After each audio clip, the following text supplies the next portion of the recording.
Okay, ಇವಾಗ AIBE exam 2012 question paper solve ಮಾಡೋಣ. So let's question answer ನಾನೇ ಹೇಳ್ತಾ ಹೋಗ್ತೀನಿ, ಸ್ವಲ್ಪ ನೀವು ಗಮನವಿಟ್ಟು ಕೇಳಿ ಅದನ್ನು ಗ್ಲಾನ್ಸ್ ಮಾಡಿಕೊಡ್ರಿ ಅಂತ. ಆಮೇಲೆ ಇದನ್ನು ನೀವು ಸಾಲ್ವ್ ಮಾಡಬೇಕು. ಓಕೆ, ಸೊ ಮೊದಲನೇ ಪ್ರಶ್ನೆ, who categorized the subject of jurisprudence as a expository jurisprudence and censorial jurisprudence? ನ್ಯಾಯಶಾಸ್ತ್ರವನ್ನು ಮಾನ್ಯತಾ ನ್ಯಾಯಶಾಸ್ತ್ರ ಮತ್ತು ನಿಂದನಾಶೀಲ ನ್ಯಾಯಶಾಸ್ತ್ರ ಎಂದು ಪರಿಗಣಿಸಿದವರು ಯಾರು? 4 ಆಪ್ಷನ್ ಇದೆ. So Holland, Bentham, Kelsen, Paton ಅಂಥೇಳಿ. ಸೊ ಸರಿಯಾದ ಉತ್ತರ Bentham. Next question, who describe jurisprudence as a lawyer's extraversion? So ನ್ಯಾಯಶಾಸ್ತ್ರವನ್ನು ವಕೀಲರ ಕೈಪಿಡಿ ಆವೃತ್ತಿ ಅಂತ ಹೇಳಿದವರು ಯಾರು? ಸೊ ಇದಕ್ಕೆ ಮತ್ತೆ 4 ಆಪ್ಷನ್ ಇದೆ. ಸೆವಿಗ್ನಿ, ಸಾಲ್ಮಂಡ್, ಜೂಲಿಯಸ್ ಸ್ಟೋನ್ ಅಥವಾ ಬಕ್ಲ್ಯಾಂಡ್. ಸೊ ಸರಿಯಾದ ಉತ್ತರ ಇದಕ್ಕೆ ಜೂಲಿಯಸ್ ಸ್ಟೋನ್. ನೆನ್ಪಿಟ್ಕೊಡ್ರಿ, jurisprudence is a lawyer's extraversion ಅಂತ ಹೇಳಿದವರು.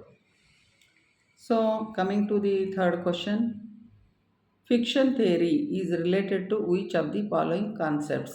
There are so many concepts in jurisprudence. So accordingly, the fiction theory ಯಾವ ಪರಿಕಲ್ಪನೆಗೆ ಸಂಬಂಧಿಸಿದೆ ಅಂತಂದರೆ, it is ownership, liability, justice or legal personality. ಇದು ಲೀಗಲ್ ಪರ್ಸ್ನಾಲಿಟಿ, ಕಾನೂನಿನ ಒಂದು ವ್ಯಕ್ತಿತ್ವಕ್ಕೆ ಸಂಬಂಧಪಟ್ಟಂಥದ್ದು.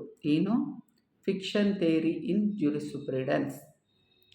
Next question, the consumer protection act was enacted in? ಯಾವಾಗ ಶುರು ಆಯಿತು ಕನ್ಸ್ಯೂಮರ್ ಪ್ರೊಟೆಕ್ಷನ್ ಆ್ಯಕ್ಟ್ ಅಂತಂದರೆ 1986.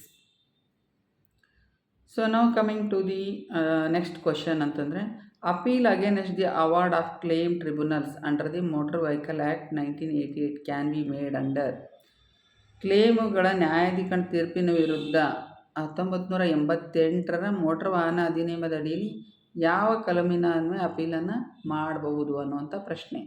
ಇದಕ್ಕೆ ಸರಿಯಾದ ಉತ್ತರ section 173. Section 173 motor IMU act ಕೆಳಗಡೆ ಮಾಡಬೇಕು. So coming to next question ಅಂತಂದರೆ, the amendment in motor vehicles act in 1994, the compensation in case of death of a person ಎಷ್ಟು ಮಿನಿಮಮ್?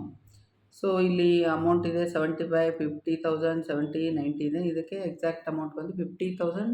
ದಟ್ಟು ಏನಂತಂದರೆ insurance ಕಂಪ್ನಿಯವ್ರು ಕೊಡಬೇಕು at the very beginning when death arises. But ಈಗ ಏನಿದೆ ರೀಸೆಂಟಾಗಿ ಸೊಲೆಟಿಸಮ್ ಅಂತ ಕೊಡ್ತಾರೆ. ಆಮೇಲೆ it's all depends upon the person who has died in the accident. If is Young age ಇದ್ದರೆ, ಇಫ್ ಈಸ್ ಅರ್ನಿಂಗ್ ಇದ್ದರೆ, ಸೊ ಅದನ್ನೆಲ್ಲ ಕನ್ಸಿಡರ್. ಈಗ ಒಂದು ಎಕ್ಸಾಂಪಲ್, 20 ವರ್ಷದ ಹುಡುಗ ತೀರ್ಕೊಂಡಪ್ಪ ಆ್ಯಕ್ಸಿಡೆಂಟಲ್ಲಿ, ಅವನು ಮುಂದೆ ಹೋಗಿ ಯಾವುದೋ ಒಂದು ಕೆಲಸ ಮಾಡಿ ಒಂದಿಷ್ಟು ಅರ್ನಿಂಗ್ ಮಾಡ್ತಿದ್ದ ಅನ್ನೋದನ್ನು ಕ್ಯಾಲ್ಕುಲೇಟ್ ಮಾಡಿ ಅದರ ಪ್ರಕಾರ ಏನು ಮಾಡಬೇಕು, ಅವನಿಗೆ ಪರಿಹಾರ, ನಷ್ಟ ಪರಿಹಾರನ ಕೊಡಬೇಕು. ಈಗ ಒಂದು ವೇಳೆ ಓಲ್ಡ್ ಏಜ್ ಇದ್ದವ್ರು ತೀರ್ಕೊಂಡ್ರೆ, ಸೊ ಆ ಲೆಕ್ಕದಲ್ಲಿ ಅವ್ರ ಮುಂದೆ ಅವರ ಜೀವನದಲ್ಲಿ ಅವರು ಏನಾದರೂ ಮತ್ತೆ ಗಳಿಕೆ ಮಾಡ್ತಾ ಇದ್ರ, ಅಥವಾ ಅವರು ಎಷ್ಟಾದರೂ ಒಂದು PF ಗ್ರ್ಯಾಚುಯಿಟಿ ಏನಾದರೂ ಬರೋ ಲೆಕ್ಕಕ್ಕೆ ಹಂತದಾಗಿತ್ತಂತಂದರೆ, ಅಂಥ ವ್ಯಕ್ತಿ ತೀರ್ಕೊಂಡಂತಂತಂದರೆ ಅದನ್ನೆಲ್ಲವನ್ನು loss, payment of loss, payment of ಅವ್ರದ್ದು ಅರ್ನಿಂಗ್ಸ್ ಎಲ್ಲವನ್ನು ಕನ್ಸಿಡರ್ ಮಾಡಿ ಒಂದು ಅವಾರ್ಡನ್ನು ಮಾಡ್ತಾರೆ.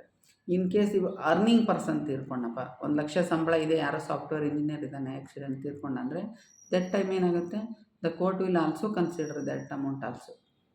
ಅವನು ಬದುಕಿದ್ರೆ ಇಷ್ಟು ದುಡಿತಾ ಇದ್ದ ಅನ್ನೋದನ್ನು ಕನ್ಸಿಡರ್ ಮಾಡಿನೇ ಏನು ಮಾಡುತ್ತೆ, ಈ ಟ್ರಿಬ್ಯುನಲ್ಸ್ ಎಲ್ಲ ಅವಾರ್ಡನ್ನು ಅವನಿಗೆ ಕಂಪನ್ಸೇಷನ್ ಅವನ ಲೀಗಲ್ ಹೇರ್ಸ್ಗೆ ಕೊಡ್ತಾರೆ. So this is very very important. Solatium ಅಂತಂತಾರೆ, ಸೊಲೆಟಿಸಮ್ ಅಂತೆ. So next question is, under the vicarious liability the liability is total ಬರ್ತಿದೆ. ವೈಕೇರಿಯಸ್ ಲಯಬಿಲಿಟಿ ಅಂದರೆ ವಿಕೃತ ಹೊಣೆಗಾರಿಕೆ ಯಾವ ಥರ ಬರುತ್ತೆ ಅಂದರೆ, ಈಗ master and servant, student and teacher, employer and employee. So ಈ ಥರಕ್ಕೆಲ್ಲ ಏನಂತಾರೆ, ವೈಕೇರಿಯಸ್ ಹೊಣೆಗಾರಿಕೆ. So such being under the vicarious liability the liability is ಎಂಥದ್ದು, ಜಾಯಿಂಟ್ ಆ್ಯಂಡ್ ಸೆವರಲ್. ಅಂದರೆ ಜಂಟಿಯಾಗಿಯೂ ಇರುತ್ತೆ ಮತ್ತು ಪ್ರತ್ಯಕ್ಷವಾಗಿ ಕೂಡ ಇರುತ್ತೆ.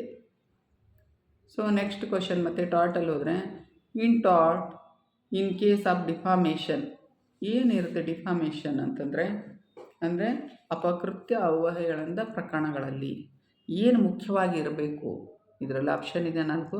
ಸೊ ನಾನು ಉತ್ತರ ಮಾತ್ರ ಹೇಳ್ಬಿಡ್ತೀನಿ.